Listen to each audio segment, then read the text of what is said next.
Train by day, Kyle Wigginton podcast by night, all day.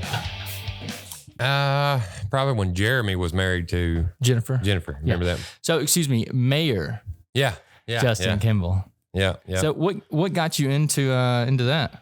Well, I don't know. It just, I was a police officer. Mm-hmm. You know, I started out at the city of Harrisburg as a cop, went to the sheriff's office, went to the county sheriff's office, worked there for about 4 years, came back to the Harrisburg Police Department, worked my way up to interim chiefs, what I was doing at the time. And I just finally, me and the previous mayor couldn't get along. Right. And I made mention, I said, I'm going to run against you one of these days. No one ever ran against him either, did they? Nobody did. No. I was like, I'm going to run against you one of these days. And I was just playing, just because me and him couldn't get along. And he said something along the lines of, I'll fire you, or something like that. So I did it. Get the fuck out of here. Yeah. So I was like, I'm going to do it anyway. So, yeah. So I did it, and I got fired. Jesus Christ. Are you serious? Yeah. I was without a job. Well, then you deserve to win it, I think. Yeah. That's my one big issue with politics nowadays is they flex their power where they shouldn't be flexing power. Yeah, exactly. They do everywhere. It happens everywhere. Yeah. But yeah, he did that. And then I thought, well, what's the worst that could happen? I could win, so, but I was driving a truck in the time being and then doing the campaign and stuff like that. So I won. And I thought, well, that's cool. And I was scared, I thought, what am I going to do? I've never done anything like this, never done politics, nothing like that. So, and it worked out, I've learned and I've got some very intelligent employees and they've taught me a lot. And other mayors, the Daryl Kirby over at Bay, he has taught me a tremendous amount of stuff because he's been a mayor for years. So he helped me out tremendously and just learned it just like any other job, Yeah. I mean, that's why I tell everyone too. I'm like, if you want to do something, go for it because you're going to learn along the way. And like I said, you meet people like those guys right there that help you out when you're doing these things. Yeah, that's cool. And it's worked out pretty good. And then I had to get reelected. This is my second term. And Randy ran against me again. That's the previous mayor. Yeah. The one I beat already. So, which, and whenever politics come or when elections come around, it's like nobody wants to throw mud, but it always happens. You're going to get mud thrown somewhere. So, and it's, election time it sucks. It really does. No, I see this all the time too. The smear campaigns and crap like that. Yep. It's like, it's very childish in my opinion. Yeah, it is. Yeah. It's like, if you weren't doing the job, then you don't deserve to have the spot. Yep. That's how I think about all these things. I think, I guess it's different with like local politics than it is with like the large game. Cause like you can kind of see in local politics, like, hey, this guy's doing this guy's not doing that. But when it comes to like the big stage, it's hard to like keep tabs on those people. Yeah, it is. But like, how long was he mayor before you? He was 8 years. 8 years? He was 8 years in. And you've been, what is it, every 2 years? Every 4. Every 4 years? Yeah. Okay. So I'll be in 8 years at the end of this term. I just got reelected this January. So well, it sounds like you're doing a good job. Yeah, I mean it's a job, that's for sure. But it's for the most part it's easy. What is a day in the life of the mayor like? Well, I'm a little different. I mean, I know this past week you've had like a lot of stuff going on. Yeah. I'm different. I cannot say I'm just not built to sit in the office. I can't do it. I feel that. I can't do it. I've got to be out in the open. I've got to work. So I do different stuff. I ride the back of the trash truck. I'll operate a tractor, a plow. I've been on a plow for the last 2 days.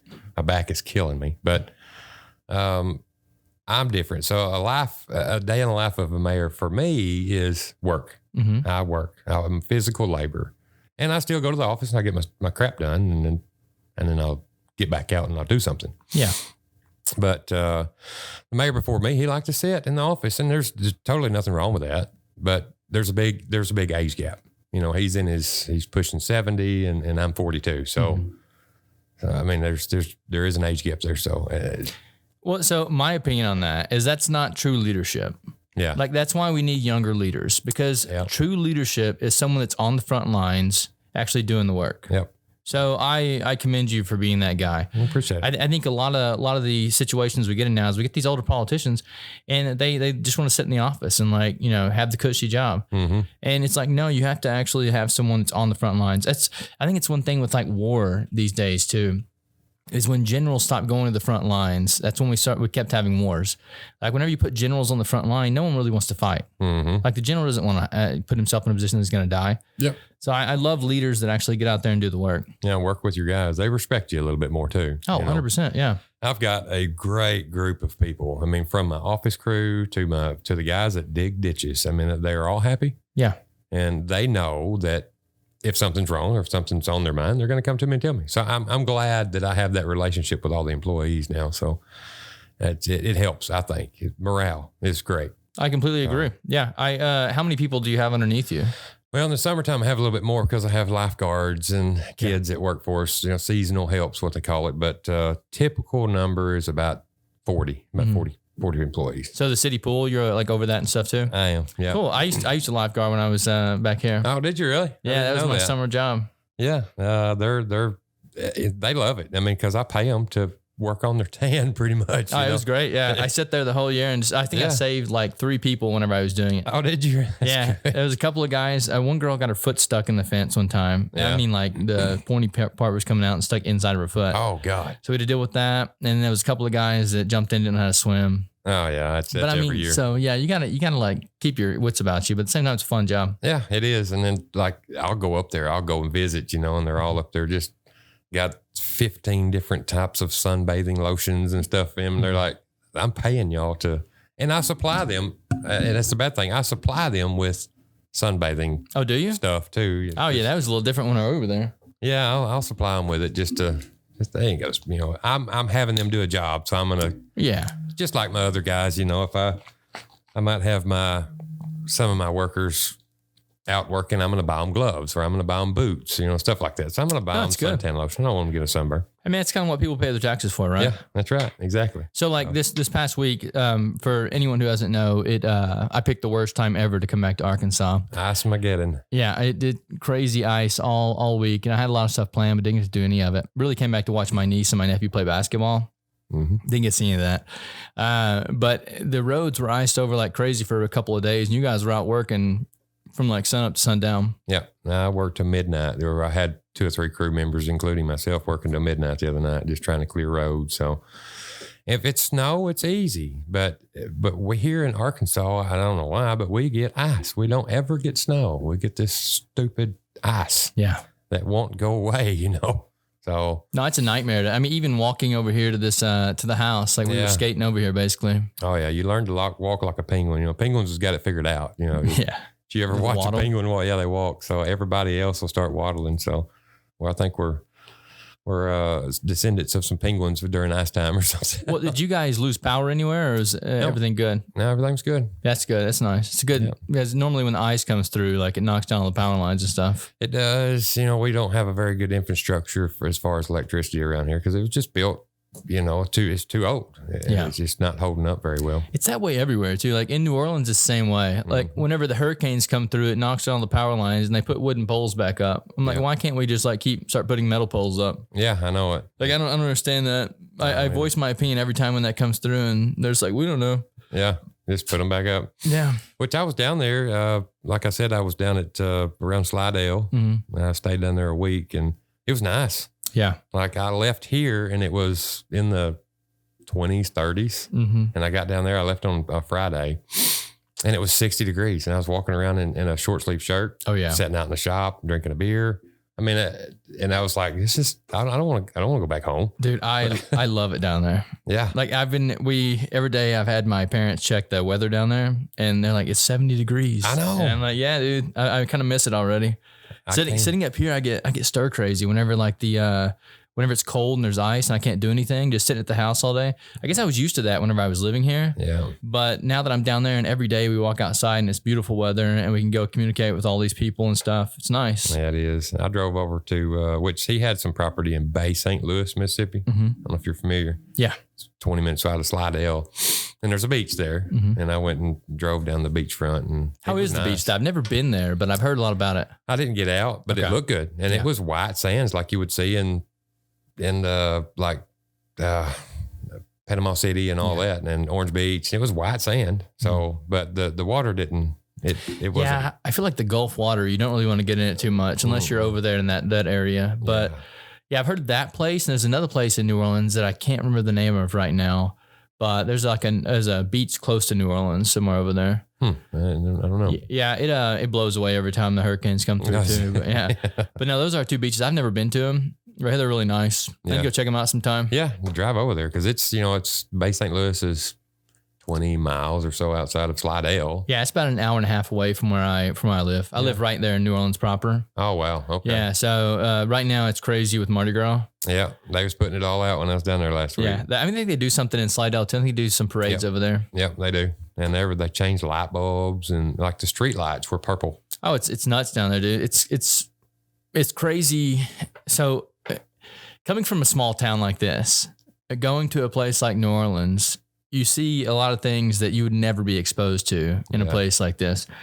So I've seen it all.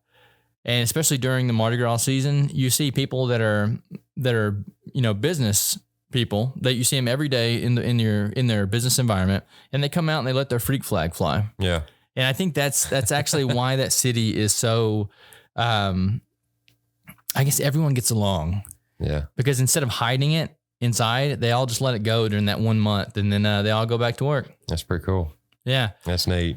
Yeah. That's why I love doing this stuff down there too, because I get to interview like a lot of those, the people that do these things, like a lot of artists and things like that. Cool. Good. Yeah. Yeah. I like it down there. Mardi Gras thing is different for me, because I'm born and raised here. But king cakes, I love king cakes. Yeah. And they're selling them like crap, like everywhere down there.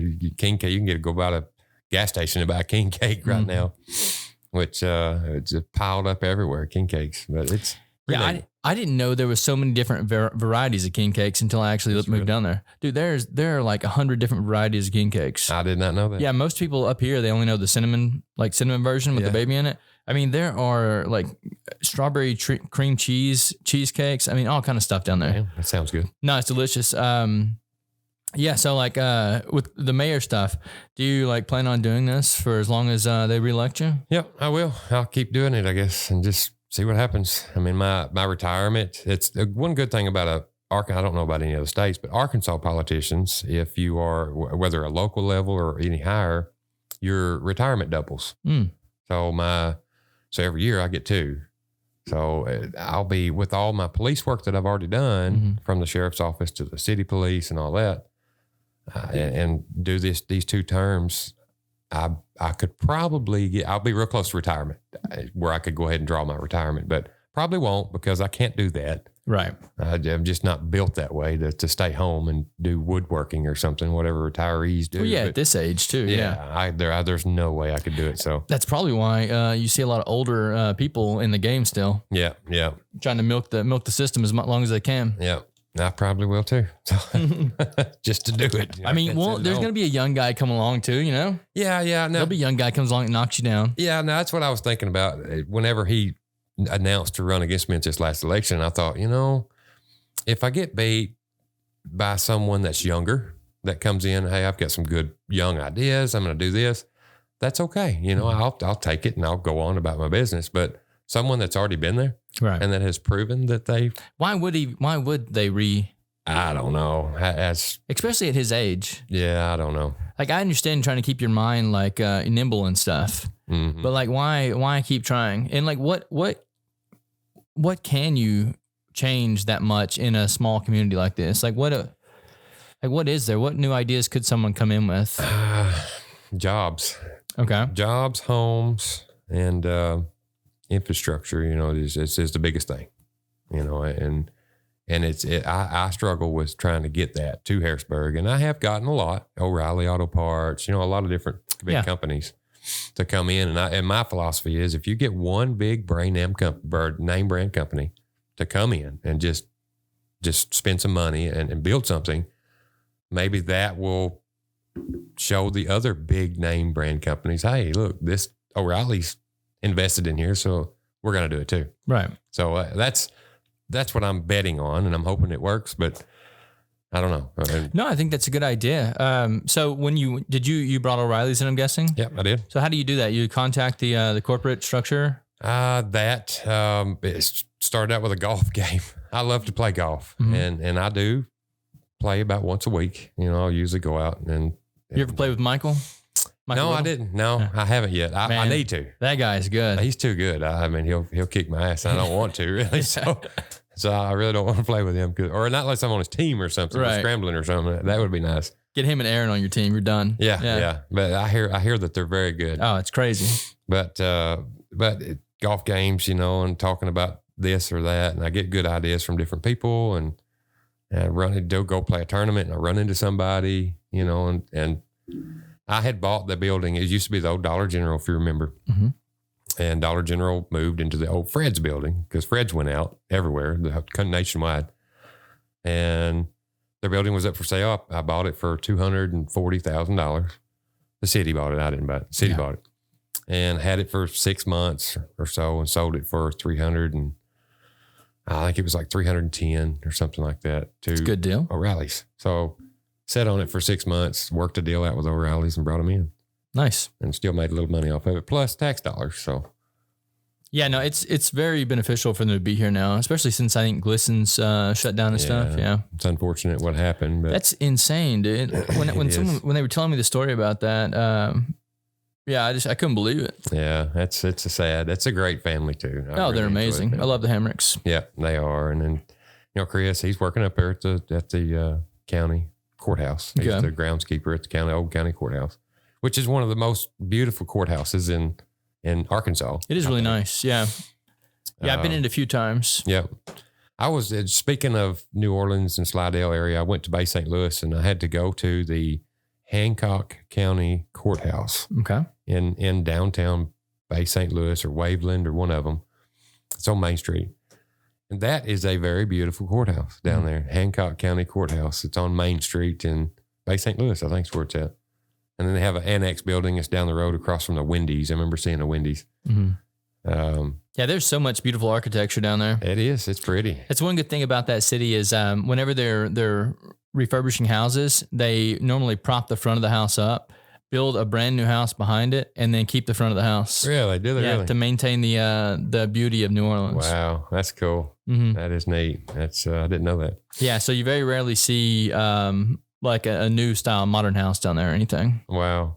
Just an old Victorian looking. It's beautiful. Yeah. Everywhere. And they wanted to keep that for the Mardi Gras structure and stuff. Yeah. Do you, what other businesses do you think could bring to this town to help it? Well, I brought a concrete plant. I got them. Where's that at? It's right by the jail. Okay. It's a Mobley or Mobley. Oh yeah, I have seen that when I'm driving through. And that's been a good thing because we don't have really. We have Razor Rock and we have another one, Hedger Brothers Concrete. Well, Razor Rock can probably sell their rock to the concrete company, right? Yeah, they do. So it helps everybody, and it's created about 10 different jobs. Mm-hmm. Jordan's gas station, they have blowed up. Oh, it's crazy. I would love to get him on the podcast. Yeah, well, I'll call him in a little bit. Oh, you got his number? Yeah, see if you can set it up. Yeah, I'll do that. Yeah. I'll call him. Jackie is an excellent human being. He loves his employees, loves his town. I mean, he could do this anywhere. Yeah, he could go to big cities and do this anywhere, but he chooses to do it right here in Harrisburg because he was born and raised here. He was here. What's something about this, like this small town feeling, I feel is kind of set aside from the rest of the world. It's kind of like shielded from all the craziness. I agree. Yeah, living in New Orleans, I see it day in and day out, just insane stuff that I call back here and I'm talking to my friends and stuff that are here and like, what are you talking about? And I'm like, oh, it'll be there eventually, but yeah, it takes time for it to get to these places. So it's kind of nice to like have this small town feel. And I tell anyone who's trying to raise kids, if you're going to raise kids, go to a small town. Yeah, that's right.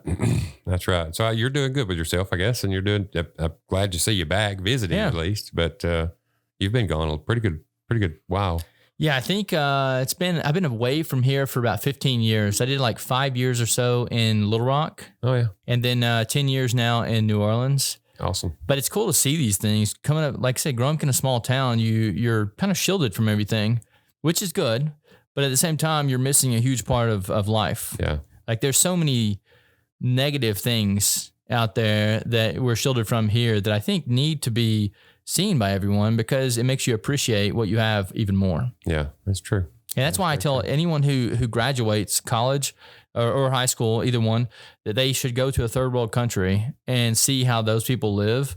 Because that was really eye-opening for me too. Mm-hmm. Seeing people with nothing and being happy. And I was like, holy shit, if these guys are happy with this, like, why am I mad about anything? Yeah. Like there are people that are working a job just to survive another day. Jeez, that's sad. I've seen some recent pictures from the cobalt mines. Have you seen these? I haven't seen them. Yeah, they're kind of floating around the internet somewhere. But I mean, over there you see mothers with their children on their back, breathing toxic fumes, Wow. digging cobalt out of the ground just to get a meal for the next day. That's crazy. Yeah, so when you see things like that, it makes you appreciate life in a different light. Yeah. Wow. Oh, Also the education system, man. Like when you over here, we think that we got it so bad, but no, our school is amazing compared to the schools in New Orleans. Really? We filmed at one of the schools in New Orleans a while back, and I walked in and I'm looking around, and I asked them, I said, "Is this one of the schools that was damaged during Hurricane Katrina?" And they're like, "Yeah, it is." And I was like, "Oh, so when are they going to repair it? Like, why is it, it's not operational?" And they're like, "Oh no, it's fully operational right now." And I mean, there were windows broken out. The floors were like cracked and janked up. Jeez. The books were all ripped up. Wow. Yeah. I mean, as a kid growing up in a city like that, there's no way you wouldn't even want to be there. No, I'm surprised they, graduate and get out probably. I mean, some of them probably do, but. I mean, very few, I'm sure, in the public schools down there, but our public school here is so much better compared to what they have down there.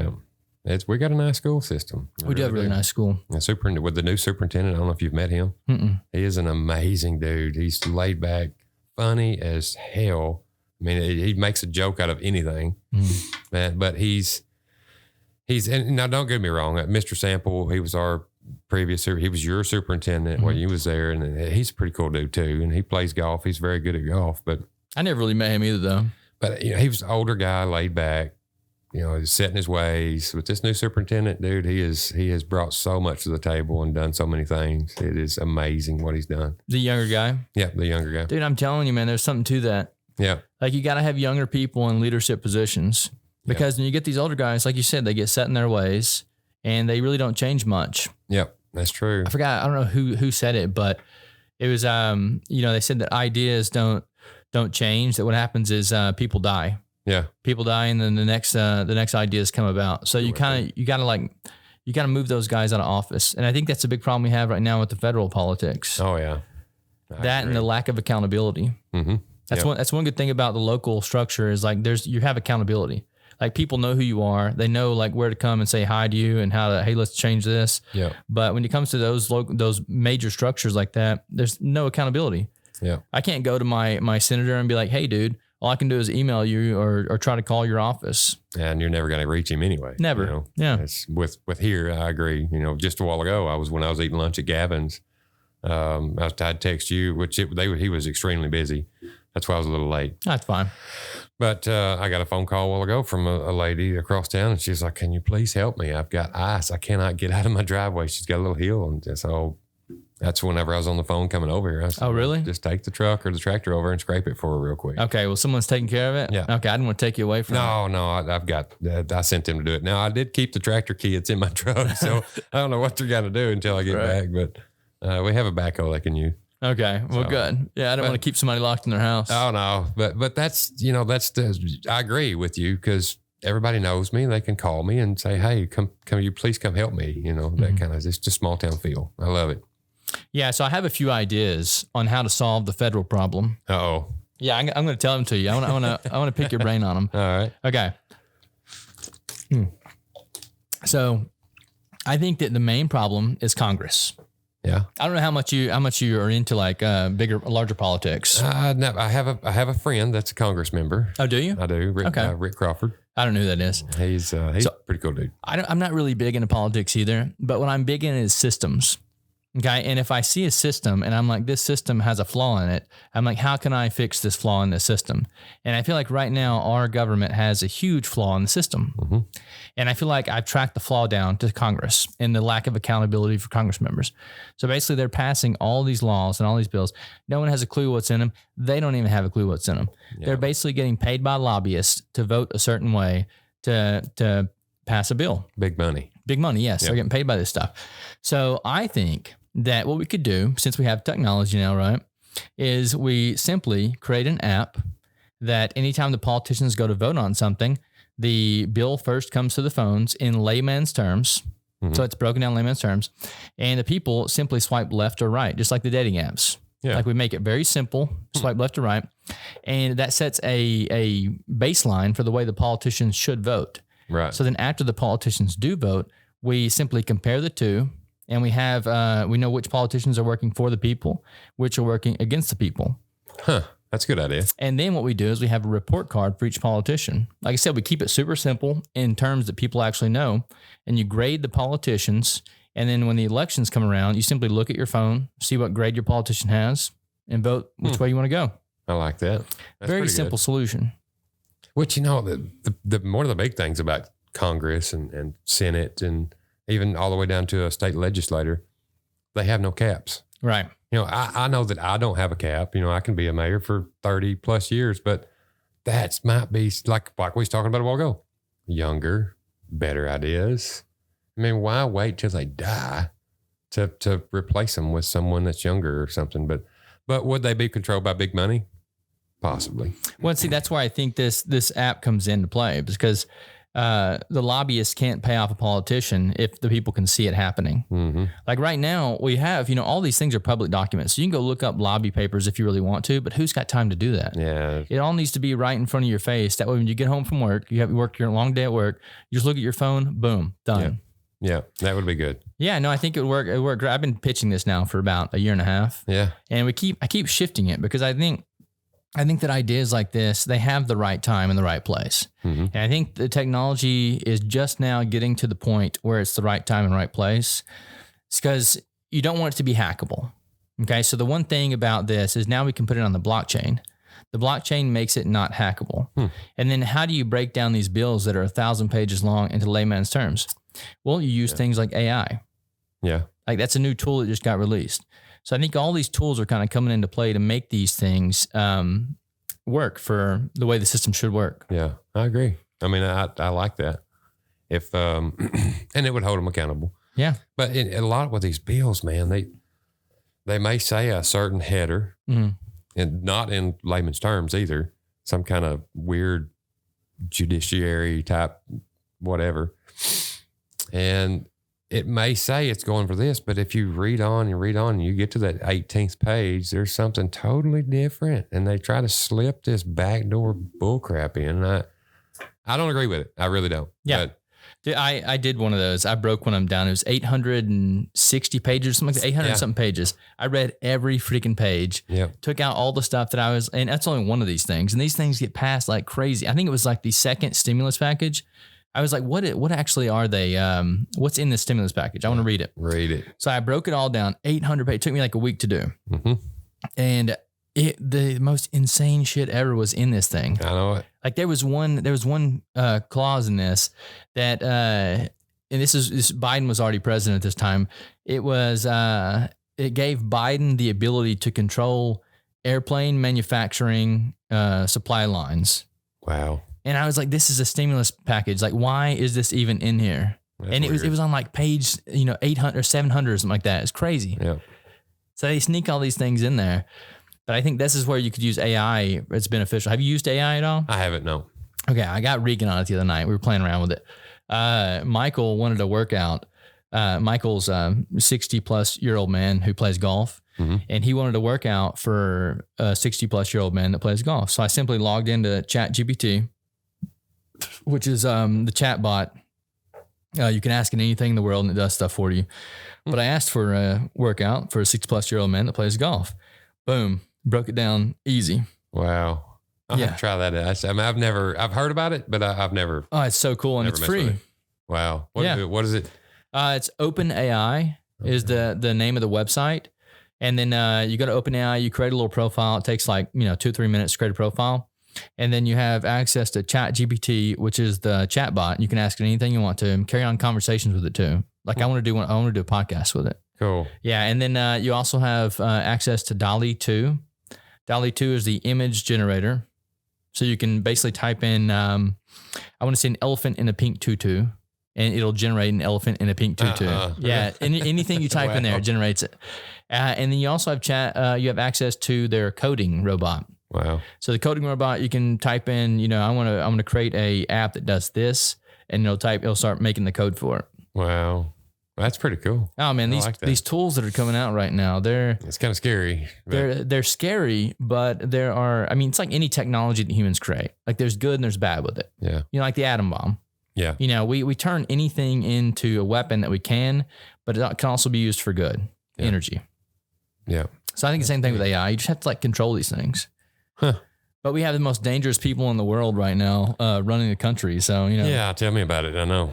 And I'm telling you, dude, they are after our guns. I mean, it's just, it's a given. It's been a given for a long time. People don't see it, but they are after our Second Amendment right. And I'm a big Second Amendment supporter, and I will support it all the way to the grave, but they're after them. I agree with you, man. I think it's grown up in Arkansas too. Like we have guns in our hands since we were 6 years old. Yes. Yeah. We get raised on these things, and we're taught the proper techniques for these weapons. But when you have people that have never had them in their hand their entire life, they get terrified of them. Yeah, exactly. My mother is scared of guns, even though she's been around them all her life. She is scared to death about them. But so does she support the Second Amendment, or she does? Okay, yeah, she does, because she likes to eat deer and duck and and all that, because you got to have that. Yeah, you gotta have a gun to shoot them. So, or I guess you could do it with a bow, but I'm not. Well, I think Dad does it all. Bow, guns, all of it. So, why do you think they're trying to come for the guns? Because that is something I think you're on. Well, I think is all these little things that keep happening all around the globe really is, and that's the first, like a shooting. Just say it was a school shooting, and it's unfortunate that happens. But if something happens, say it's a school shooting, and it's done by a student, something has got to happen in that student's life in order for him to do that. Right. So is he showing some type of sign that nobody is picking up on? Or is he wanting to talk to somebody that nobody's wanting to talk to him about? So there's something there that we need to figure out, instead of just going straight to guns saying this gun did this. Well, no, this kid did this. It's not the gun's fault. But some things like a bump stock, they outlawed bump stocks. I agree. Why do you want that? What is a bump stock? It's just a bump stock it makes it to where it's pretty much an automatic rifle. Okay. It resets it quicker. And like a semi-automatic, as fast as you can pull your trigger, that's how fast the bullets are going to come out. But a bump stock makes it automatic. Right. You don't need that for hunting. No, you don't need that. And of course, they're trying to say, 30 round magazines are bad. We don't need them. We need to outlaw a 30 round magazine for an AR-15. Well, I mean, that's what you get with it. You get a 30 round magazine. There's nothing wrong with having a 30 round magazine. Well, what if you shoot a deer and it runs off? You need to shoot it again, 30 times? No, you don't need to, but 30 round magazine's that's not the cause of it either. Really. Well, yeah, I think you're right. I think the biggest argument for the 30 round magazine is that, the Second Amendment really isn't even about hunting. It's about protecting yourself from a tyrannical government. Exactly. So, I mean, that's why you want those bigger magazines, and you want the ability to protect yourself from if they ever come. Yeah. But you're right, man. The kids, that's definitely something that's where the main focus should be right now, is why are these kids doing these things? Mm-hmm. Yeah, exactly. Try to figure it out. Instead of just saying, it's the guns, it's the gun. So do you think that, have you ever heard of MK Ultra? MK Ultra. Yeah, it's like the mind control program or something the government was doing a long time ago, the 70s. No, I hadn't heard of that. Yeah, they were dosing people with LSD and then implanting. Yeah. Yeah, I did hear about that. What's the Charlie Manson? Yep. Charles Manson. Yeah. He was one of the people that were MK Ultra. Yep. And for a lot of people who don't know, I've read a couple of his books, or the books about that situation. So what they were doing was, there was a scientist that opened up a lab in, I think it was in San Francisco. And in the lab, they were recreating an experiment that the scientist had done. The scientist done an experiment on mice. And what he did was he supplied mice with LSD and amphetamines, and he studied how the mice reacted. So then what he did was he opened up a lab in San Francisco, and he did the same thing with hippies. And Charlie Manson his crew was one of them. So one of the things he realized in the mice was that when he dosed them with LSD and amphetamines, that one male mice would rise up and he would have a harem of female mice around him, which is essentially the same thing that Charlie Manson did. Sure did. Yeah. So like that's a real thing that happened. So kind of I'm not saying they're connected with what's going on today. I think today is just our society is so corrupt and so jacked up that it makes kids want to like do these crazy things. Yeah. But MK Ultra, it's always a plausible, Yeah. like you never know. Never know. That's weird. Well, I think given these kids, so, ADD is a thing. Okay. So if you take these kids with ADD and what they're giving them is amphetamines. So if they can somehow get their hands on LSD too, they're pretty much dosing themselves with the stuff that MK Ultra dosed them with. Yep. And if they take these things together and then look at TikTok all day or look at Instagram all day, they're getting fueled with whatever, is coming through TikTok and Instagram. Mm-hmm. Or an Xbox. Or an Xbox too, yeah. And that's it. I blame that a lot on Xbox and stuff like that. On the games? Yeah, I really do. So there's a new, I play Call of Duty. I play Xbox too. I play it with Tyler and them, my Regan's son. Yeah. But the new, something I read about Xbox here recently is that now when you turn this game on, it's a free game. And this is how you know you're getting like studied when anything's free. Because nothing in this life's free. No. So they release a free game, and then upon opening the game up, you have to accept and agree and accept and agree and accept and agree to all these different things. And no one's reading them because they're 80 pages long or something like that. Ready to play a game. We just want to play a game. Yeah. So we accept all these things. And recently I read a paper that says that they're actually studying these games and how people act in the games to point out who are psychopaths. Really? Yeah. They can see how you act in the game and see if you're going to be a psychopath. Wow. So they are kind of studying these things, but it's hidden. I don't like how these things are hidden. Well, it's just like if you're like me and you're sitting here talking, if I'm talking about let's just say a tire, a specific tire. I got to buy a specific tire for my truck and I got to have this and I need it to have white letters and blah, blah, blah. And then 30 minutes later, you pick up your damn phone and you hit Facebook. And there's a damn ad on there for that tire. Right. I mean, how does that, why?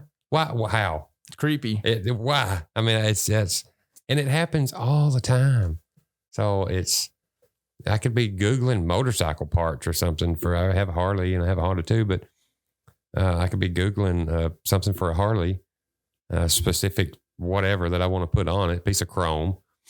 And I'll go to Facebook hours later and then there it is, Mm-hmm. I mean, somebody's listening. Right. They got to be. I mean, how does that, I know there are algorithms and all that, but how does that work? Oh, yeah. I mean, if you're talking about it, like, there's no way. Yeah. Because I mean, that's what I say about these iPhones all the time. Like, I would love to just throw my phone and like not even go get it. But they also make it so easy to run business. Yeah. Like I run a business down there in New Orleans. I mean, you are the mayor. So of course you can check your email on it, get phone calls, get text messages. I mean, it just makes things so much easier. Yeah.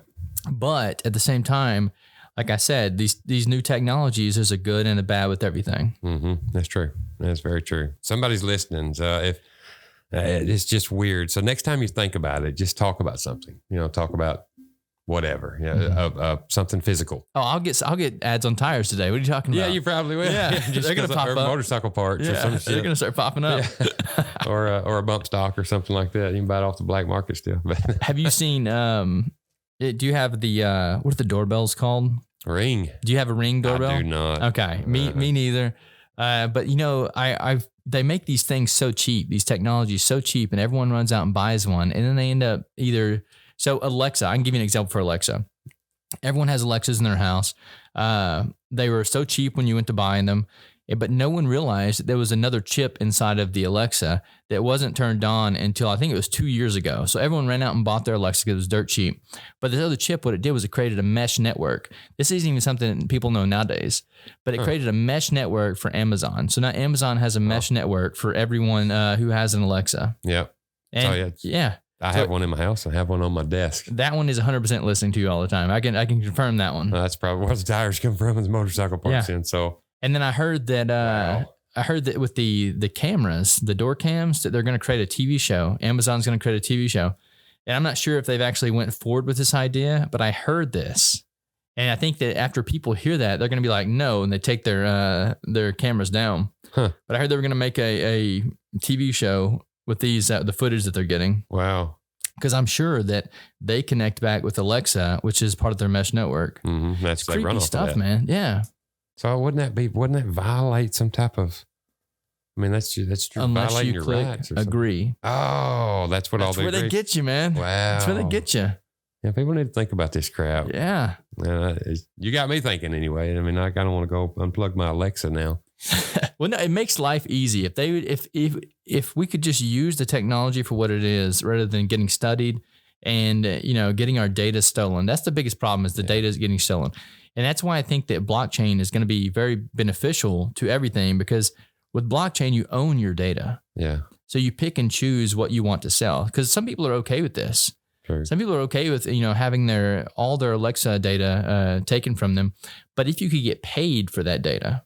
That'd be nice. So Amazon has enough money that if they really wanted your data, they would pay you for it. Yeah. Yeah, they need to. Yeah, because that's the big thing, is like these companies are taking your data and they're selling it to other companies. And one of the big ones they're selling to is the United States of America, because that's how they're getting their surveillance, their data. But if they would pay the people for it, I'm sure a lot of people would take the money. Yeah, I would. Yeah. I mean, like I said, it makes your life easier. Wow. That's weird. If you really just stop and think about it, just the totality of all that, what all they're of doing. it, dude. I mean, even with the AI, they've already kind of screwed up AI a little bit for me. So you may have a mesh network in your house. I don't know. Like with Ethernet now, you have a Wi-Fi router. Yep. And if you have a really large house, you can get another router put in your other side of your house for a mesh network. Mm-hmm. So one of the things they're using AI for now is these Wi-Fi routers create a cross pattern going throughout your house. Okay, so AI can actually go in and AI can see where there's interference in the cross pattern, so they can see where the humans are moving through the house. Yeah. Wow. That is screwed up. Yeah, no, I didn't want to freak you out too much today. Yeah, now I'm not going to sleep at night or something. I know, right? My bad, dude. I'll tell my wife, unplug everything. So we'll change the subject. So how do you feel about, you said you're a police officer. Hmm? How do you feel about what just happened in Memphis? Yeah. Dude, that is crazy. I watched the body cam video and they released it the other day. Mm-hmm. That is unreal. I mean, if the dude, and I have talked to some other people about it. I try not to comment too much on it, but I will, because a lot of people say, well, he didn't put his hands behind his back, or, he wasn't listening to the cops. You got to listen to the cops. Well, come to find out, the guy that initially pulled him over apparently was I think the dude was messing with his wife or something. There was something along the lines of some kind of sexual relationship going on, either with them or there was a girl involved, wife, girlfriend, something. So that's red flag number one. And he's gotten involved and he's using his job to do that. And then him not wanting to comply with him. Well, I wouldn't either. Hey, dude caught me screwing his wife. I'm not going to comply with him. Mm-hmm. Yeah, even though he probably should have, and if he pulled him over, what was the initial pullover? Was it like a tag light or something? I haven't seen any of it. Yeah. I think it was a tag light or a brake light or a tail light. Something was the initial pullover on that. It was a probable cause to pull him over. Right. Now, does it warrant him chasing him and tasing him 15 different times, all based on a tail light? Yeah, I heard it was nuts. Yeah, come on. And then when they finally caught him, they wrestled with him. And you could hear him in the video. I'm trying. Like, put your hands behind your back. I'm trying. You got it. I'm trying. I've watched the video. Yeah, I heard they maced him or something, pepper sprayed him. Dozens of times. Yeah, so you don't want to sit still when someone pepper sprays you. No. So that's probably why he's wriggling around. Trying to get his hands up to his face to wipe it out. That's just your natural human response is get it out of your eyes. Mm-hmm. Wipe it away with your hands. So I'm going to do it too if somebody sprays me. I've been sprayed several times. So, and then there was a street camera that had a camera, or the street light had a camera on top of it, and it got a bunch of it all in the street corner. And there's another police officer just walks up and he was in a stride, like a fast stride, and just uses his right foot and just kicks the shit out of him, laying on the ground. And I don't know where he kicked him out, if it was like his ribs area, or I want to say it was his head, somewhere in between the shoulder and the top of his head. He kicked him just in a stride, and boom, just kicks him. So that was a complete and brutal beatdown. Yeah. And that should not have happened. And they need to be held accountable for it. All of them. Right. Every one of them. And I think they've all been suspended or fired or something and facing charges now. But the way I looked at it is I think there was like 5 or 6 cops there. And so I think they all need to be held accountable for it. I really do. And if it was a cop that worked for the city of Harrisburg, I would be filing the charges with the Arkansas State Police too. Yeah. So it's just unreal. And I don't think it was a race thing. People, that's the first thing that they always say is it's a race thing. I don't think it was a race thing. I really don't, because most of them were African American themselves. Right. So I think it was personal. And something in there was personal with that. Yeah. And it may have been that police officer and all of his police buddies. This guy was screwing my wife. Something is personal in that, I think, to cause so much havoc to this young man. It's crazy. So like, how do you solve that problem then? Because I know we talked about the kids. It's got to be the same thing, right? It's a mental illness. Yeah, got to be. Yeah, and I think it's our society is so screwed up that it's affecting everyone, and it's not just the children now. I think it's affecting the entire populace. Yeah, I believe so too. And kids are growing up seeing their parents do these things, and they think it's okay to do. And we're back in the day. Well, I mean, you growed up. We didn't do stuff like that. Our parents didn't do stuff like that. So right. I think it's continuing to get bad. It needs to stop at some point. But and going back to that police officer thing, yeah, I hate it that had to happen. But there's dirty cops everywhere. I was not a dirty cop. I don't think I was. I worked with some.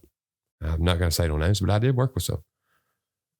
And I didn't like it. And I tried to separate myself from that person or persons as much as I could while I was working. But there's dirty cops everywhere, and you just got to find them because they blend in really good. Right. So, and that's, I think we need to go a little bit further with our investigative process in hiring police officers. And because we really don't, right now, you could go and just put an application in, and they say, oh yeah, we like that guy, get hired and be on the street within 24 hours. That's probably what happened in Memphis, huh? They made that new unit, the Scorpion unit, and probably just grabbed people off the street. Could be. And sometimes that's the best people to buy or hire, really, because they know off the street. But then you get issues like what happened. Yeah, like that right there. Yeah. Yeah. Yeah, we have, so in New Orleans, I don't really know what happened. I've been trying to get a cop down there to get on the podcast and talk about it, but they had a walkout. All the police just like walked out. So what they had to do to find new cops really quick was they went to the streets, went to the people of the New Orleans, and they said, hey, we want to kind of do this kind of same thing, but they didn't put uniforms on them. What they did was they put them in neighborhoods and made them kind of a neighborhood watch. So they would put a blue light on their car, and they would just have them sit in the neighborhood. And if they saw crime happening, they would be like the one to report it. Yeah. So I guess that's kind of how they solve the problem. But you see them now everywhere. You see like civilians in cars with the blue lights on their car, just sitting in neighborhoods. That's weird. And it does keep the crime down. Yeah. Yeah. Because presence. Yeah. But a lot of times down there, it's car thefts and things like that. Yeah. Well, it's like whenever I went to the police academy, one of the biggest things to deter crime is presence. That's all you got to do is just be there and just ride around. Don't even have to have a blue light on, but if it is on, they have little things called cruise lights. They're just low blue lights that just shine, and they'll turn them on and just cruise the neighborhoods and stuff like that. Presence is a big deterrent. It really is. Yeah. We see that a lot in New Orleans. There's a few cops that just hang out in the neighborhood that our business is in. Yeah. And they're hanging out because there's been a few robberies down there. Yeah. That's good. That's, you can't have enough cops. And that's the bad thing is I'm needing a cop right now. You know, I'm short one police officer He left and went to a different department for better pay, which I don't blame him. You know, bettering yourself is great. But being short a police officer, and then there's not people knocking down the door to be a cop anymore. Right now, especially. It is extremely hard to find people to be a cop. Just because. Well, that gives everyone a bad name when stuff like that happens. Exactly. At Memphis, you know, that right there. And then it's all over the world is they're not treated like they used to be. And it's because of bad cops. And not all cops are bad, but some of them are clearly. But it just gives a bad taste in everybody's mouth for all of them. True. I hate it, but we still got to have them, you know? Yeah, I completely agree. The whole defund the police thing is just nuts. I mean, you can look at the cities where they've tried this, and it's a nightmare. Yeah. It wasn't Chicago. Did Chicago try that or something?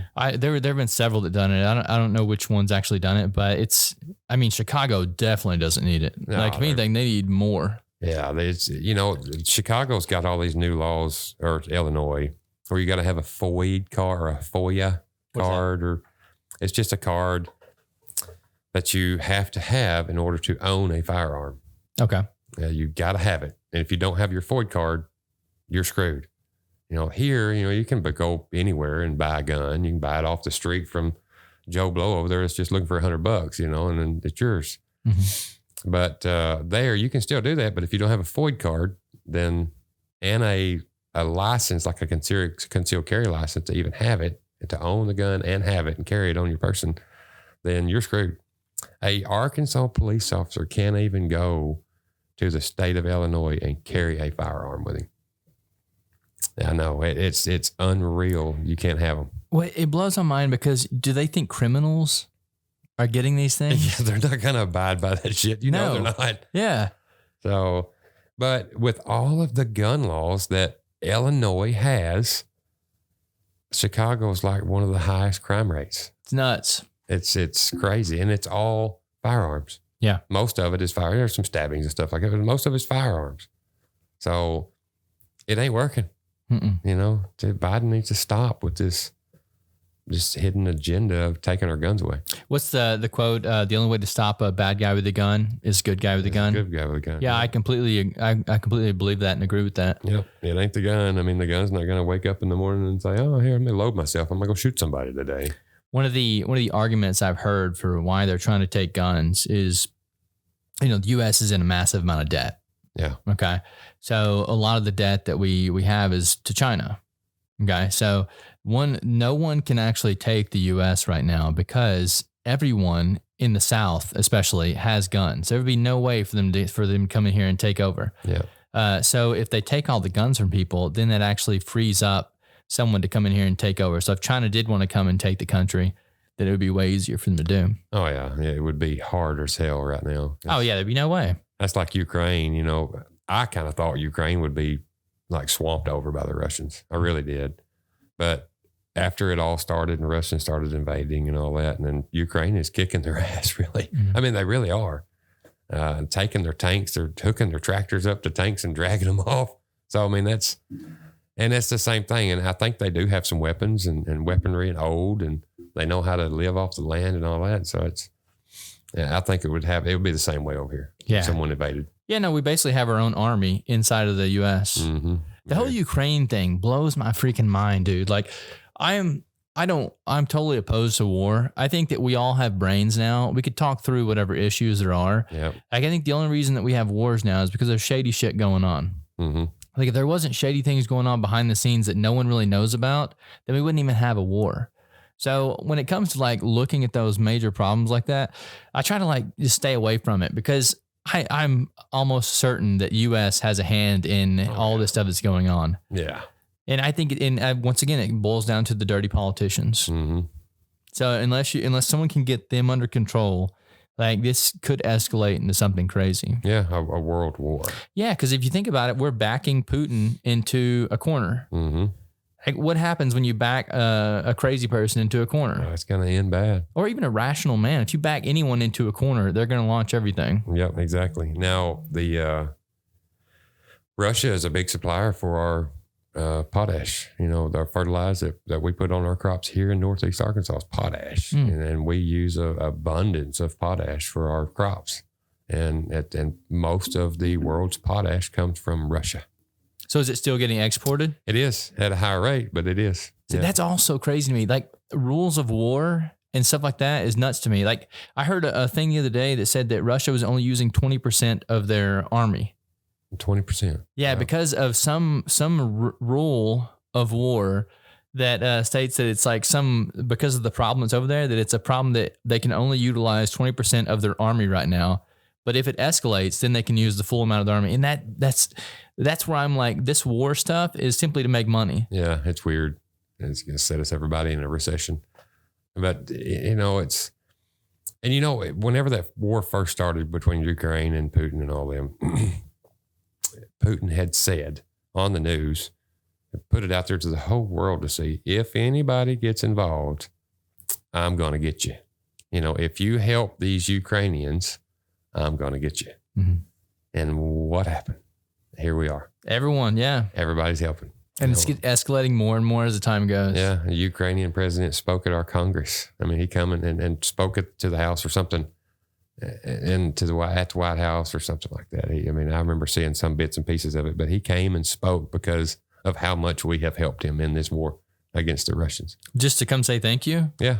Or to ask for more money? Probably both, more than likely. But he did it publicly and they televised it. So, come on, really? We screwed up. Oh, yeah, yeah. If he come here and spoke, then Putin definitely knows. Yeah, I think we just sent, 60 Abrams tanks or something over there? Yep. And then we did missiles before and an airstrike or helping with airstrikes or something, or donating planes or something like that. So, yeah, we're in it. We're neck deep, balls deep, whatever you want to call it. We're in it. Yeah, I was talking to somebody about it the other day, and yeah, he has a good point. There's nothing we can really do about this right now. You just got to protect your own. Mm-hmm. And I'm like, that's a good point. Because what can you do about this? Yeah, nothing. Yeah, we're kind of at the mercy of whatever our government wants us to do, which is another reason I think that they need to be, put under stricter control. Yep. And I have a nephew that's in the military. He just graduated school here at Harrisburg High School and signed on to the military and went. And he's just fixing to graduate boot camp in 4 days. That's terrifying. I know. So, yeah, he's going to get to come home for a few weeks, but then where's he going to go? Yeah. I hate it, but and it's Jeremy's boy, his oldest boy, Jeremy's. So there's no telling, that he may be over there before it's over with. And he's in infantry. He did infantry. So he'll be on the front lines then. Yeah, probably. So crazy, man. Yeah. Yeah, it is bad. And, I respect my veterans. I love them. Without them, we wouldn't have what we have today, You definitely need them. Yeah. Like you need an army. Yep. But we still got them. But you just hope that they never have to be used. Yeah. Yeah, exactly. And that's why I said take the generals off the front line and you have wars. Mm-hmm. But if Biden had to go and stand on the front lines, oh yeah, there would be no war. Yeah, no. It's crazy to me that we even have a senile old man in the office right now. Somebody would shoot his ass real quick. Oh yeah, and it would probably come from the backside. Oh yeah, really? Yeah, more than likely. But and I hate to say it that way. I'm not a terrorist or anything like that. So no, like everyone can see. Okay. Yeah, yeah. It's insane that we have this old man who jibber jabbers. Yeah, I know it. Yeah, smells of hair. It's crazy. But Jimmy Kimmel. I watch Jimmy Kimmel at night a lot of times, and he puts together little videos. And he picked on Trump bad, and he picks on Biden too. But I just seen one just the other night. I sat up late, and I was at home before all this ice and stuff hit. And it's like Biden had got off the helicopter and he was walking through the lawn or ate a lawn at the White House or something like that. And he just kept going. And there was a little Marine guy or a Secret Service guy had popped out of the weeds and like, hey, come here, go this way. And he just looked at him and he kept walking. And he just kept walking. And Jimmy Kimmel, he cut to that scene and he come back and he's like, and we don't know where he's at. He just kept walking, so... But that's the stuff he does. It's just weird. Well, and not to make fun of old people either. It's just he doesn't need to be there. No, I agree. When you get to that age, go retire. Yeah, go play golf. Go do something. Yeah. His entire life, man. Career politicians, I think, are one of the worst things that's ever happened to politics, because when a system gets learned, you learn how to manipulate the system. Mm-hmm. And I think that's what these career politicians have done. They learned how to manipulate the system in such a way that you have, millionaires and billionaires in Congress that are there their entire lives. Yeah.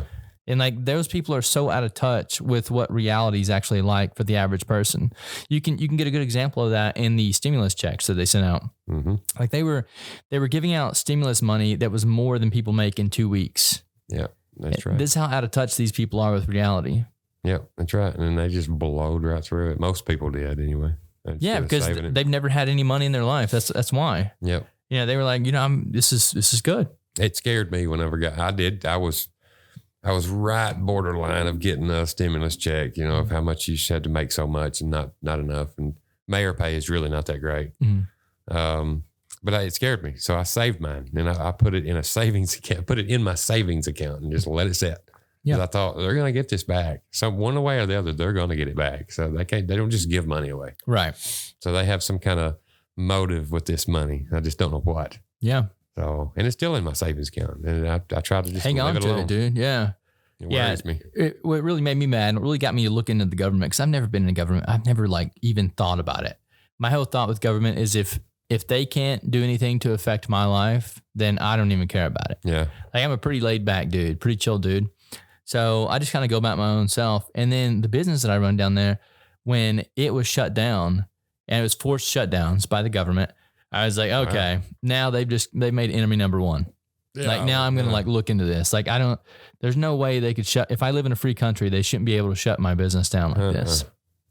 And that's for the whole year because we were shut down for a year. So shut down and quarantined for a whole year. Yeah. I sat in my apartment down there for a whole year and just studied these things. Oh, I couldn't do that. Yeah. It's, we did it here. We did shut down a little bit, but it was just like a normal day, really, Yeah, no, I talked back to everyone that was here. I was like, what's going on there? Yeah.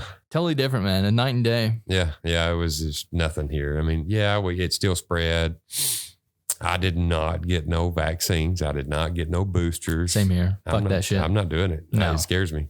And I've heard all the theorists of it's got a chip in it and it's got, they're going to track you now or they're implanting some type of whatever in you. Well, regardless of what's in it, you shouldn't be forced to get anything. Exactly. But now, they won't let you go on a cruise. They won't let you get on a plane or whatever. They might let you get on a plane now.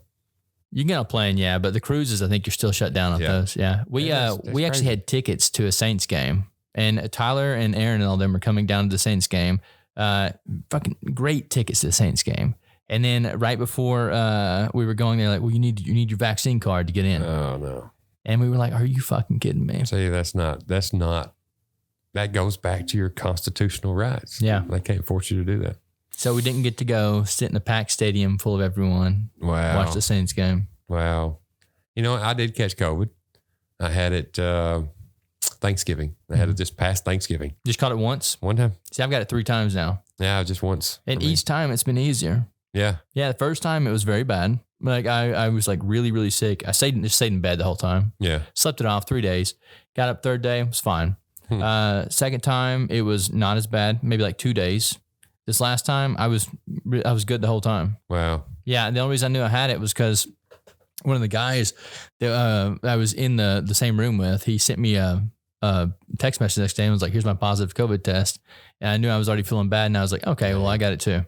Yeah. So just hung out in my place for a couple of days and I was fine. Yeah. I mean, I had it during Thanksgiving and, I've went, how long's COVID been going on? 2 years or so? It's been a while now. Yeah. So I've went all of this time without catching this crap, and 2 years into it. And here I am. I caught it right over Thanksgiving. Pissed me off because I couldn't enjoy my Thanksgiving meal and all that. Did you actually lose the sense? No, they made me stay at home. My family didn't want to be around me. Did you lose your sense of smell in your I did taste? not. Okay. I didn't either. Yeah. No, I ran fever for 24 hours, about 24 hours, and it got pretty high.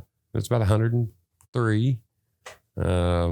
It spiked at 103. It wasn't 103 the whole time, but about 24 hours. And after that, I just slept it off. It was like a cold. Yeah. And that was great. And there is only so much stuff you can do in your house for a week's time or 7 days. It started at 14 and it went to 7 or 10, and that's 7 and it's 5. That's without no symptoms. There's so many different variations of Dude, I sat in an apartment for a year.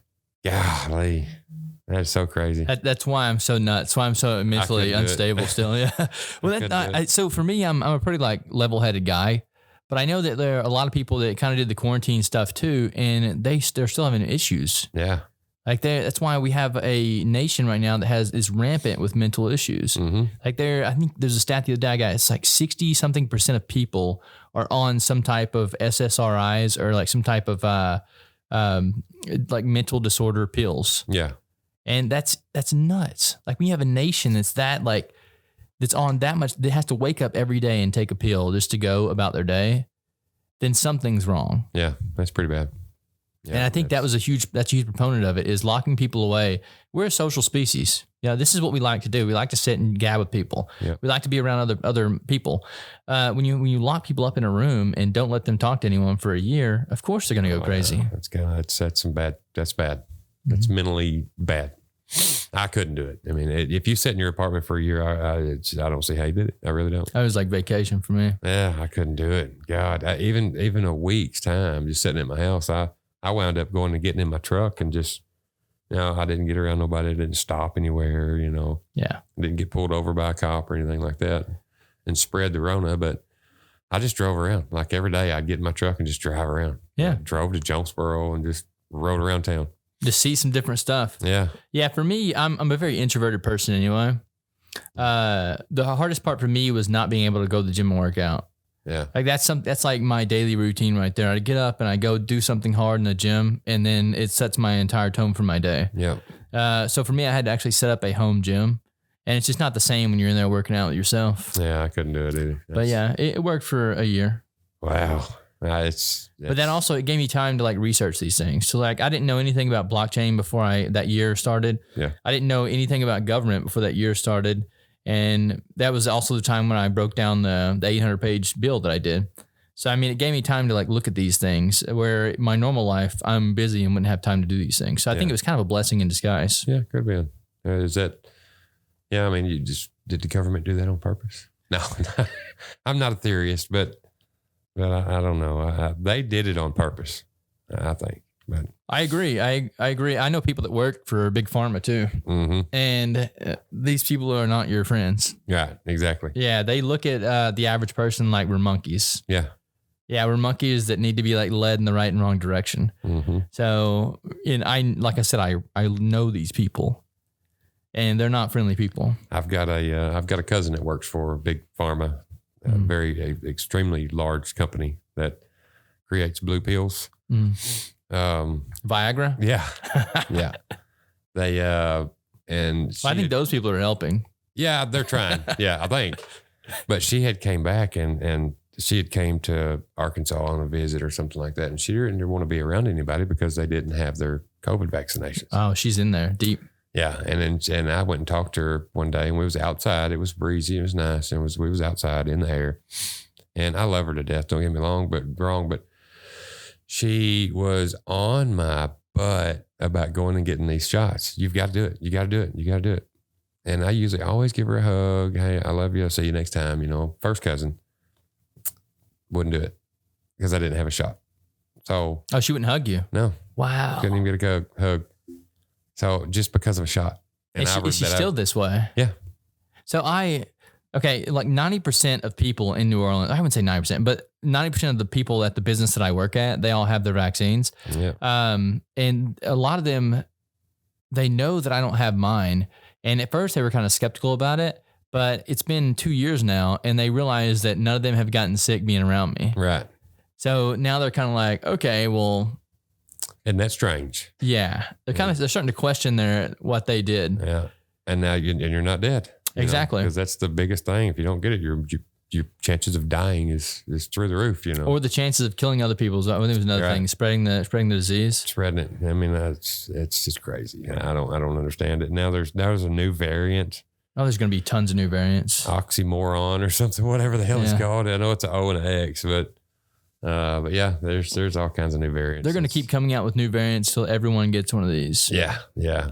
So this is going to be, it's a weird thing to talk about, but I read a lot of weird stuff. Okay. One of the guys that I've read is Rudolf Steiner.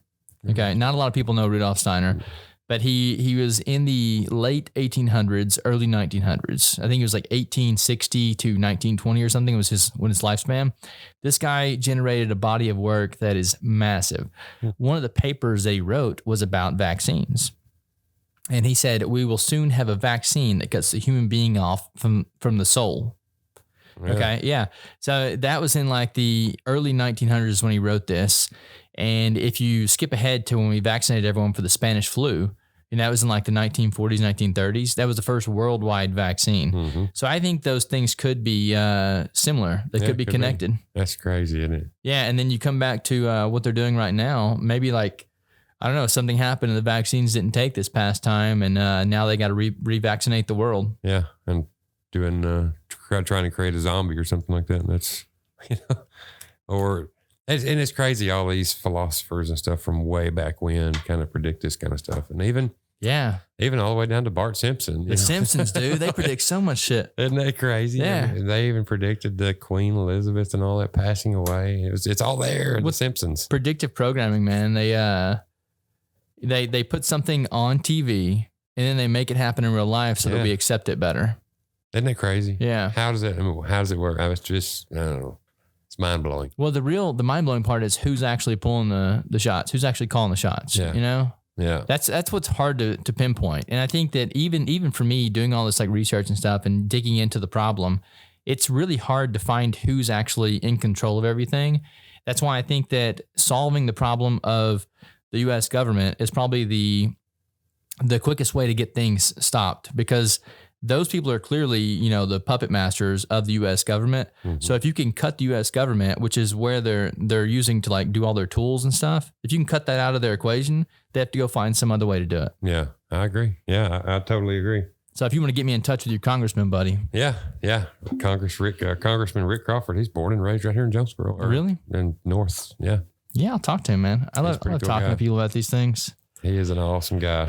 Well, anything else you want to talk about, Justin? No. My brother, you mentioned my brother's name, Jeremy. Jeremy, yeah. He is a mayor now. Get the fuck out of here. Where's he at? He's in Weiner. Oh, really? Yeah, a big city of Weiner, Arkansas. Dude, so everyone's going to love this. There is a city in Arkansas named Weiner, Arkansas. A hot dog city. Yeah. Yep. What's that? There's a Weiner Cutoff too. Weiner Cutoff Road, Goobertown. We got all these weird names around us, these towns. Goobertown, yeah. There's Toadsuck, Possum Grape. Yeah, Possum Grape.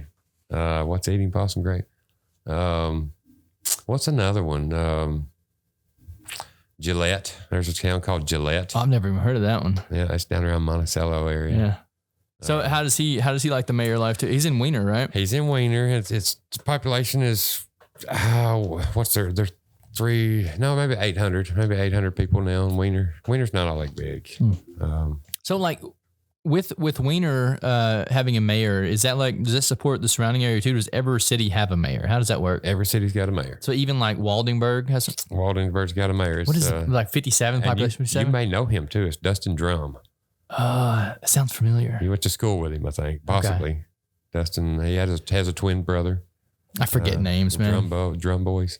But yeah, the population of Waldingburg is 80, and there is a mayor. Yeah. It's part-time mayor, but it's not a full-time mayor. But every town's got a mayor, and every county's got a judge and a sheriff. So, and a county judge is the same thing as a city mayor. It's just they're the mayor of the county. Okay. But Jeremy's doing well. He's actually sick right now. He's got COVID. Oh shit. He's got COVID. Well, I wish him luck, man. Yeah. How many days has it been? He got it last week. He started feeling bad last week. He went to the doctor yesterday, and they tested him, and they said it was full-blown COVID. So I don't know. He'll probably be fine in the next few days, I'm sure. But so he hasn't been working. He has been calling me a lot. I've been trying to help him out, and teaching him things and telling him things. How long has he been? This recent? Yeah, he just got January 1st. Okay, yeah, very recent. He's a mayor. Yeah. Well, it's good that you can you talk about these things. Yeah, and I can help him out a little bit. And of course, the Truman mayor, his son actually works for the police department. Works for me at the police department. So he's a great guy and used to be a cop himself, and so he's new to it all. And I've been talking to him too. And he's J. Paul Woods. He's an excellent guy, and he's going to do so good for Truman. Good. So good. So, but Jeremy's liking it. I mean, as far as I know, he does. I mean, he's had a few things where he's called me and asked me, am I legal to do this? Am I legal to do that? This person's really backstabbing me. That's working for me type stuff. Can I fire him and be okay? Yes, you can, Okay. Can you talk about that? As far as who it was? Well, not who it was, but it's like what the situation was.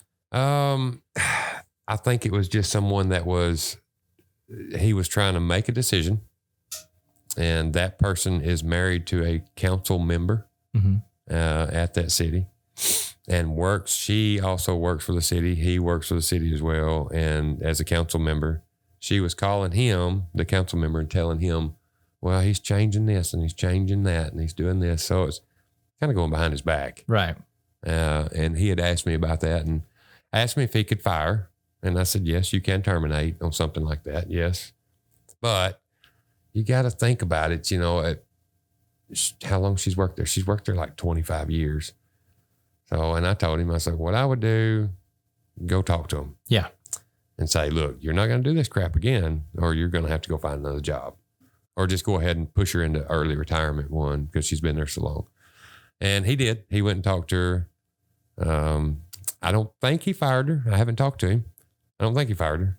So I think she's going to be more on board and quit telling business right. to council members. Because in a city government, you have, like the city of Harrisburg, we have 8 council members.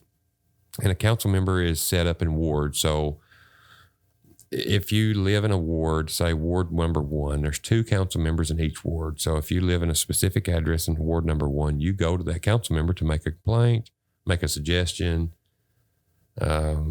whatever you need. My trash can is broke, or my ditch is full. It needs to be dredged out, cleaned out. Y'all are not cutting this or whatever, please cut this tree. So you go to that council member, and that council member comes to the mayor and tells the mayor, hey, I've got a constituent that lives in my ward that's having a problem. Can you help me? Yes, I can. So everything still comes to me. And then I delegate it down to the street crew, the sanitation crew, or the sewer crew and water crew. And I send someone out there to take care of it. Mm-hmm. But as far as the overall, who runs the city is the mayor. Mm-hmm. Now, up to a certain extent, like the city of Harrisburg, I can spend up to $20,000 on something. Say I need to buy a truck or need to buy tires or something like that. Up to $20,000, I'm good to go. Just do it. Anything over $20,000, if it's $20,000 and $1 or 1 cent, I have to go to the council to get it approved for me to spend that much money. So the mayor runs it, but over a certain amount, the city council runs it. Right. And I do it with their backing, Well, that's once again the accountability. Exactly. Yeah, they're holding you accountable, and you're all working together to do it. Yeah. There's no way that one person can run it all together by themselves. No, hell no. You got to have people with you. You got to. And with the city council, they have good ideas. Yeah. The great ideas. And we may be in a city council meeting, which is, it's every second Tuesday of every month at 7 p.m. up here in town. And anyone can attend that? Anyone's public forum. This next upcoming is actually on Valentine's Day, which kind of sucks, but that's okay. We may bring some treats or something and come to the meeting with it. But, we may be in a city council meeting and someone may say, hey, why don't we look into doing this? Or why don't we look into fixing this street? How much money is it going to cost to fix this street? And they ask me as the mayor to go research that. And I come back to them and say, this is what I found. This is how much money it's going to cost. This is the manpower, and that's how city government works. Yeah. I come back, I tell them it's brought up again at the council meeting. If it's over $20,000, then it's spent and we do it, or we take a vote on it to do it. You said it's every Tuesday? Every second Tuesday of the month. Okay. Yeah. Every second Tuesday of the month. I mean, that seems like a pretty stable structure there. Yeah, it is. I mean, but if you have an employee that's married to a council member in his situation over there, you're trying to make a decision to do something that's under $20,000. It's not going to affect the council. It's not really going to affect the town. And then she's bringing it up to him, and he's bringing it up to council, other council members and stuff like that. So even if it's under 20 grand. Yeah.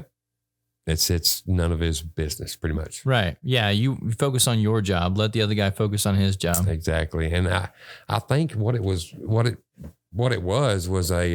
employment. It's just an employee that he was having problems with, or another employee that he was going to hire, or someone had been fired, or someone hired somebody else, or something. It was something to do with an employee, and that is the sole job of the mayor, is to take care of employees, not the council members. Not anybody else's employees is one of the biggest things as a mayor. And sometimes it's the worst. I mean, I get calls about trees and ditches and garbage cans, and somebody's dog is barking next door at midnight. And, I may call, or somebody may call me about it, but employees is one of the biggest challenges. Yeah. Well, it's running a business, and the business is the city. Yeah. Yeah, I've noticed this, and there's a lot of people that they've never ran a business, so they don't understand how the difficulty in just dealing with the people, the social aspect of it.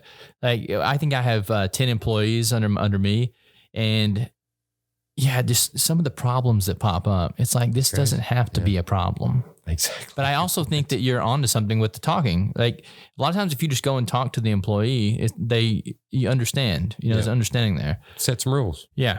That's all you got to do. Especially if it's someone who new coming in. Mm-hmm. Yep. Yeah, I've noticed that a lot too. Is like, if you don't have a structure set, and the way I do things down there is, I don't do it as like a I'm over you kind of thing. I do it as we're a team and we're all working to run this place together. Exactly, and that's what I do too. Yeah, and because of that, you're actually giving the employees more power, and it's growing them. Yep. You're growing the humans, and that way I can leave town. Like, I've been gone now for a week, and the place is running fine. Yeah. Like, those guys down there, they're so awesome. They're going to run the business fine. Good. And I'll come back in and everything will be perfect. Yep. That's because we have a really good team. I think that's the way with anything. Yeah, it needs to be that way. That's great. So is Franklin going to get in the mayor game too? He actually ran for mayor. That's been several times ago in Wiener. Yeah. But no, he's not going to do it. He lost, and he's done. He don't want to be in politics. But there's been a lot of people ask him, well, what are you going to do? You going to go to Fisher and try to run for mayor there, or Jonesboro or something? Have all the brothers in, man. I know it. And then you got Michael. I don't know if you know my little brother. No, I don't know him. He's adopted. Okay. He is a Kimble, but he is adopted. And he's, we're all tall and slender. What's up, Jeremy? He's a little bigger. You're all giants, though. What are you, like 6'6"? I'm 6'8" with my 6'8". boots on. Yeah, you're giant, dude. Yeah, and then Franklin and Jeremy. Of course, Jeremy's always been big. He knocked me and Franklin away from the table growing up, but that's what he did. Yeah. But Michael, he is, since he's adopted, and he is a Kimble, but that's the first thing people say is, because he's short, he's like the average 5'9", or 5'5", the average male, and I'm not going to say he's fat, just in case he does listen to this, but he's not fat. He is he's built. He's a bigger guy, but extremely smart. He's a nurse. He's a cardiology nurse. He works up here for a cardiologist in Jonesboro, and he's a youth minister here at one of the local churches. Oh, cool. So he stays busy, and he helps me tremendously with stuff in town, with the festival on the Ridge and stuff like that. But you guys still do that? Yeah, still do it. I used to have a blast of those things. I still do it. We're starting to plan it next week, as a matter of fact. We're our first meeting. When is that? It's the first weekend in June. Cool, man. Yeah, it's going to be nice. It's fun. But Michael, he is totally opposite. He's short. So when people ask me, because he is a Kimble, when people ask me, like, well, he's your brother? Really? Like, all three of you boys are 6 foot whatever, and he's your brother? And I was like, yeah, I was the milkman. That was, or the UPS driver. Yeah. That he did that, But I love him to death. And it's so, I don't think he'll ever get into any kind of politics, but yeah. But cardiology and stuff like that, he loves nursing. That's good, man. There are people, you need people to do those things. And that's something that I could never do. Nah, I mean, every time I meet like a nurse or a surgeon, I'm like, the world needs you. I can't even fathom sticking my hands inside another human's body. Nah, and like messing with organs and muscles and things. Like that just blows my mind. I wasn't even good at the operation game back whenever I was growing up. Well, that's why I don't even like watching the videos of that guy that got beat up. Yeah, I know. I can't stand to see that stuff, man, because that just sticks in my head. Yeah, it's bad. And it's, create PTSD too, if you're not careful. Yeah, you see a bunch. We have a couple of cousins like that too. Jimmy Wigginton. I love Jimmy. Yeah, I mean, he's a Wigginton too, though. They're adopted. Yeah. So I mean, when people ask us, because we're all pretty tall too. Dude, the new police chief here in town. I don't know if you've heard about it yet or not since you've been home. He came from Wynn. He used to work sheriff's office. He went to Wynn, worked cross county for a long time, and I hired him as the police chief because we lost hours to the military. And he went ahead and resigned anyway. But Eric had come in, made him police chief. He's doing a wonderful job. He was working nights, just trying to get used to everything. Eric, what's his last name? Eric Moore. I think I played basketball. Left-handed guy. Yep. Yeah, I think I played basketball with him. He's an awesome dude. Funny dude. He's funny. But so I get a call. It was one night. It was on a Friday or Saturday night. And I get a call the next morning. It was kind of early, and it was Eric. So I answered it, and he was like, "Have you heard anything?" And I said, "No." That's never a good way to start a conversation. No. It's like, no, what happened? What? And what are you talking about? And he said, "You heard anything about Jimmy? You know Jimmy?" And I said, I know a bunch of Jimmys. What are you talking about? Jimmy who? He's like, "Jimmy Wigginton," like that. And then I said, "No, what did Jimmy do?" Because I love Jimmy. Everybody loves Jimmy. Yeah. And I could hear Eric's wife in the background saying something. And I just couldn't really make out what it was. And I was like, what is Diana talking about? Well, I'm in trouble. I'm in trouble. And I was like, well, what did you do? What did you do what about Jimmy? So he arrested Jimmy. What was he doing? He was drunk. Jesus Christ. And I know Jimmy cannot handle his alcohol. And everybody knows that. If, it's okay to give him a couple, but just, cut him off. But Jimmy goes out to the VFW out here on 163 and all that crap. And he hangs out. That's okay. It's normal. And he got a little bit intoxicated and he got on his scooter. Mm-hmm. And that's he can't get a driver's license. Jimmy has actually asked me to take him to get his driver's license and help him do the test. And I'm kind of like, Gwen, no, I don't think that's, no, you just not. Stay on your scooter. Yeah. So he gets on his scooter, he comes to town, goes to Jordan's, gets him something else to drink or eat or something else. He's living on his own, Jimmy is. Mm-hmm. And somebody from Jordan's had called. He's drunk, he's stumbling, he's falling over in the parking lot. It's called the cops. It was Eric. By the time Eric got there, Jimmy done got on his moped and took off. and Eric spun around and seen him. He's like, he didn't know him. He did not know Jimmy. Yeah. Which I know that he broke the law. Yes, he did break the law, but he's on a 40cc scooter that don't go but maybe 20 miles an hour. And it's Jimmy, That's a blessing about being in a small town. Yeah, it's Jimmy. Leave him alone. But Jimmy was trying to get home. He ran a stop sign, apparently. He turned and ran a stop sign trying to get into his apartment complex, and he pulled him over right at his front door. And Jimmy was crying. Please call Justin, call the mayor. And he's like, I ain't calling him. It's just late at night. I'm not calling the mayor. Call my dad. Gwen come out there and got the moped, I guess. He got the moped and then pushed it up there to his apartment or whatever. So he didn't have it towed, because it was still right there in the parking lot on the road at the apartment complex. And Gwen been having some problems out of him, I guess. And Gwen told him, take him to jail. Just take him to jail. Yeah. And of course that broke Jimmy's heart, And I see that with Gwen, that's just Gwen. He's kind of telling me I'm taking him to jail. I love Gwen to death too. I still umpire with Gwen, but hopefully he learned his lesson though. I think he did, because you never see Jimmy anymore. But after he got home and Eric was telling his wife and his kids about this dude he arrested on a moped, and he was drunk and he ran a stop sign and everything. And he told his wife, and he said, well, who was it? And he said, Jimmy Wigginton. And his wife started like chewing his ass. Oh shit. Like, you arrested Jimmy? why did you do that? You'd leave Jimmy alone. And his son jumped him. And then his other son jumped him. And he's like, who the hell is the Jimmy Wigington? Why are y'all jumping on me for doing my job? So that was a big funny thing because they arrested Jimmy. He's never been arrested. Yeah. And it's always just Jimmy. When he messes up, you just say, Jimmy, get in the damn truck. I'm taking you home. Once again, like I said, that's a blessing about being in a small town. Yeah. But like I said, he still has to learn. He does. That's true. And that's what Gwen said. Yeah. So I'm glad that they did take him to jail, and hopefully he did learn his lesson. Oh, he cried. Oh my God. I bet. He cried and boo-hooed, and he felt so bad. And I seen him a few days after because he spent the night. He spent like 6 hours in there and left. Yeah. And I seen him a few days later at the gas station, and I walked up to him. I said, hey, Jailbird Jimmy, what's going on? He just kind of looked at me. He said, you hear about that? And I was like, yeah, I did. I'm going to start calling him that, Jailbird Jimmy. Jailbird Jimmy. That's going to be his new nickname. I love Jimmy to death, but God. And he's always wanting me to take him to Huntington too.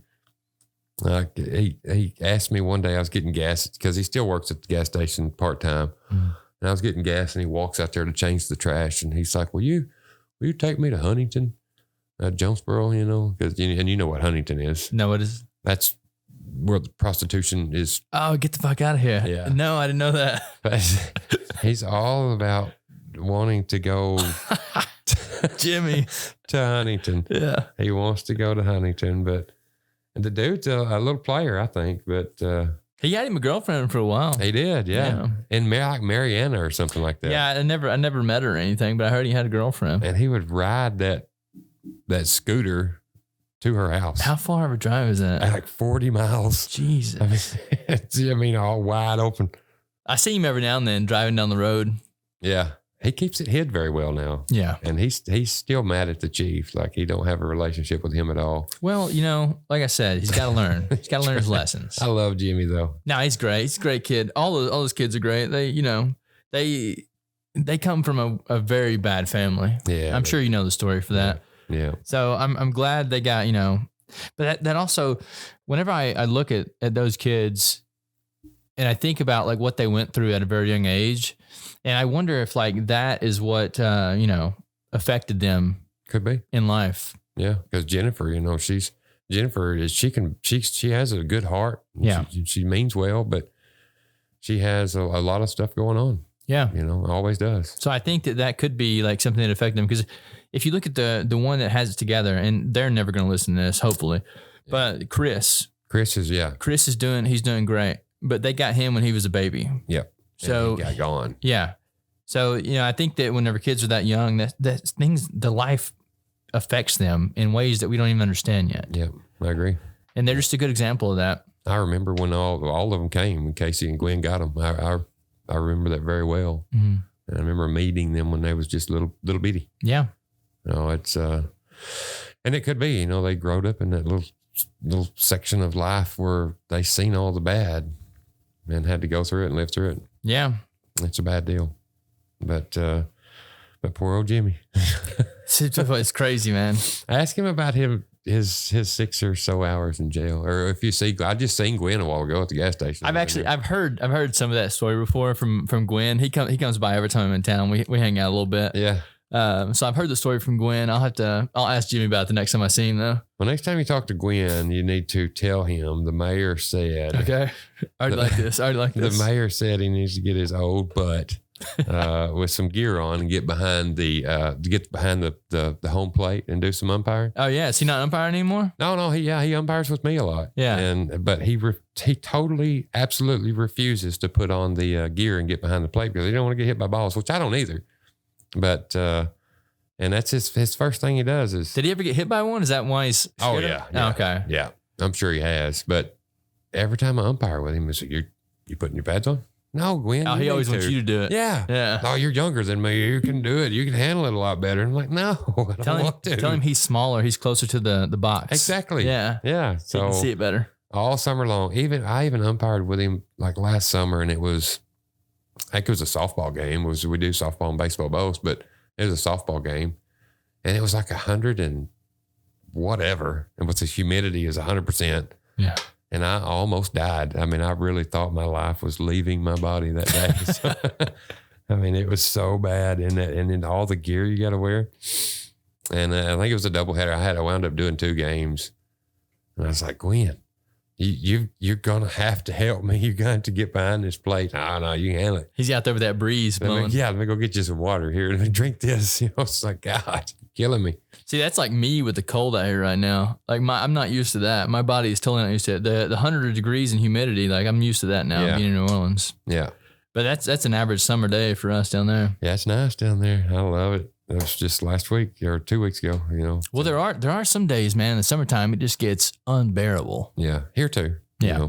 And we got all this rice. The mosquitoes. Yeah. That's one thing I can say about New Orleans. There's no mosquitoes down there. That is unreal. You figured it would be with all the bow and swamps. Yeah. Huh. That's weird. But if you go out in the swamp, that's a different story. Yeah. Like I've been out there and the mosquitoes will literally pick you up off the ground. Oh, wow. It's insane how many mosquitoes are out there. Oh. But they somehow stay out of the city. Yeah, it's here. It's what you grew up in it. I mean, they're bad. We got 2 different types of mosquitoes here in Arkansas, north in Harrisburg, for instance. We got the ones that are big enough that will just knock on your door and open it and come in and then tear your ass up. And then we got the little bitty ones that'll go through the screen holes and get in and then get you while you're asleep, Them things suck. And then when if they get in your house, they always find your bedroom. All the time. Buzzing around you at nighttime when you're trying to sleep. Slap the hell out of yourself trying to get them away from you. But yeah, it's, well, I'm glad you're doing good and everything. Yeah, dude. Well, I'm glad that you're in a good spot, and I'm glad that people are like, that you're actually able to do something and make it a better town. Yeah. I think we do need younger leadership, and I'm glad that you're in the spot, man. Well, I appreciate that. Yeah. Thanks for coming in today, brother. Yep. Anytime. I appreciate you, man. Yeah. All right.